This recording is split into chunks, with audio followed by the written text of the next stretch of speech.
இங்க வானத்துல ஒரே மேக கூட்டங்களா இருக்கு. இவங்க எல்லாம் ஒன்னா சேர்ந்துதான் உயிரினங்கள் எல்லாம் உருவாக்குறாங்க. உதாரணத்துக்கு நாய், பூனை, பறவைன்னு மட்டும் இல்லாம மனுஷங்க வரைக்கும் இவங்க தான் உருவாக்கிட்டு இருக்காங்க. இவங்க செஞ்சு முடிச்சதுக்கு அப்புறமா அதை ஒரு கொக்கு கிட்ட கொடுக்க அவங்க எடுத்துட்டு போய் அதை பூமியில செத்துறாங்க.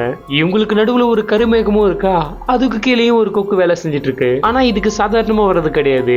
முதல்ல முள்ளம்பன்றின்னு மட்டும் இல்லாம முற்ற ஆடு வரைக்கும் எல்லாமே டேஞ்சரஸாக தான் வருது. இது ஒரு டைமும் டெலிவரி பண்ணிட்டு வரதுக்குள்ள பல அடிகளை வாங்கிட்டு தான் வீட்டுக்கே வருது. ஆனா மத்த கொக்குங்களுக்கு எந்தவித சாதாரணமும் இல்லாம வேலை ரொம்பவே ஈஸியா இருக்கு. அதை ஈஸியா செஞ்சுட்டு வராங்க.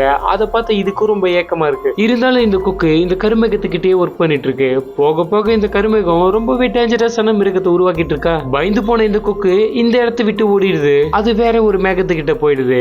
இதை பார்த்த இந்த கருமேகம் கதறி கதறி அழுதுட்டு இருக்கா. உடனே இந்த கொக்கும் திரும்ப வருது, நல்ல ஆர்மர் எல்லாம் போட்டுக்கிட்டு பக்கா சேஃப்டியோட. அதுக்கப்புறம் ஒரு டேஞ்சரஸான மிருகத்தை உருவாக்கி இது கிட்ட கொடுக்க இதுவும் அதை எடுத்துட்டு போய் சேஃபா லேண்ட் பண்ணிடுது. ஒரு உண்மையான அனுபவிச்சிருக்கவங்க எப்பயும் நம்ம விட்டு போகணும்னு நினைக்க மாட்டாங்க. Cheers.